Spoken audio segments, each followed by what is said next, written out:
কি সংসার যে করেন আপনারা! এত বড় সংসার, তার ওভেন নেই, এসি নেই, আইপিএস নেই, তাহলে এরকম সংসার আবার করেনি মানুষ? এরকম সংসারে কেমনে থাকেন ভাবি?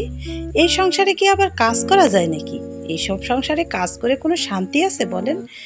তো ওভেন কেনেন না কেন? এসি কেনেন না কেন? আইপিএসও নেই? আল্লাহ, আপনি থাকেন কিভাবে এই সংসারে? আসসালামু আলাইকুম বন্ধুরা, কেমন আছেন সবাই?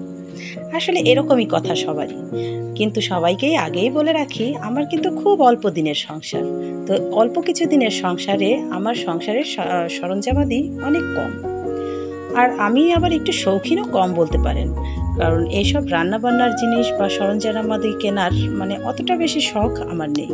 কিন্তু তারপরেও বিশেষ প্রয়োজনের ক্ষেত্রে আজকে চলে আসলাম সিঙ্গারের শোরুমে।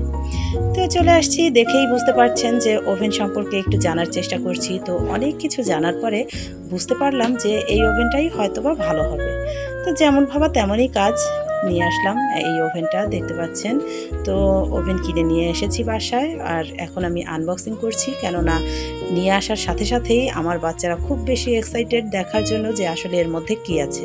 আর আমি যখন ওভেনটা কিনতে গিয়েছি তখন আমি বাচ্চাদের কাছে বলিনি আসলে আমি কোথায় যাচ্ছি। তো এই তো নিয়ে এসেছি, আনার পরে এই তো আনবক্সিং করছি। ওরা পাশ দিয়ে সবাই দাঁড়িয়ে আছে, কখন দেখবে আসলে কি জিনিসটা নিয়ে আসলাম। তো এই তো নিয়ে আসলাম ওভেনটা। আসলে অনেক দিন যাবতই ভাবছিলাম যে একটা ওভেন কিনবো, আসলে এটা খুব জরুরি সংসারের জন্য, যেহেতু আমাকে একটু বাইরে সময় কাটাতে হয় কিছুটা সময়। তো ভাবলাম একটা ওভেন কিনেই ফেলি। তো এই তো ওভেনটা কিনেছি, আমি খুলে আপনাদের দেখাচ্ছি যে কোন ওভেনটা এনেছি। আপনারা অনেকেই হয়তো বা আমার সঙ্গে কানেক্ট নেই, অনেক দিন যাবত আমি ভিডিও আপলোড করি না। তো তারপরেও যারা যারা কানেক্ট আছেন অবশ্যই আমার ভিডিওটা যারা দেখবেন আমাকে একটা কমেন্ট করে জানিয়ে দেবেন। তাই তো দেখতে পাচ্ছেন এই ওভেনটা আমি নিয়ে আসলাম। আমি জানি না ওভেন সম্পর্কে আমার অত বেশি ধারণা নেই, তারপরেও আমার মনে হলো ডিটেলসে শোনার পরে যে এটাই হয়তো ভালো হবে। তো এটা নিয়ে আসলাম। আর আপনাদের কার কার বাসায় এই ওভেনটা আছে, আসলে ব্যবহার করে কতটা শান্তি পাচ্ছেন বা কতটা কমফোর্টেবল, এটা আমাকে অবশ্যই একটু জানাবেন কমেন্ট করে, আমি একটু উপকৃত হব আর কি।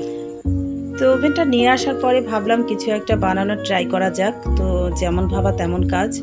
আমি যেহেতু আমার সরঞ্জাম ঘরে ছিল, একটা পিৎজাই তৈরি করে নিলাম।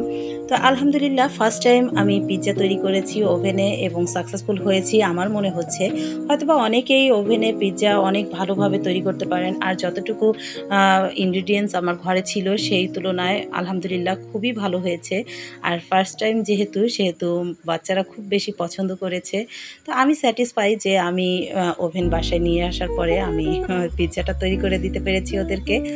তো এই তো দেখতে পাচ্ছেন পিৎজাটার লুকটা এরকম এসেছে, আর খেতে আলহামদুলিল্লাহ অনেক ভালো হয়েছিল, বাচ্চারাও খুব হ্যাপি ছিল।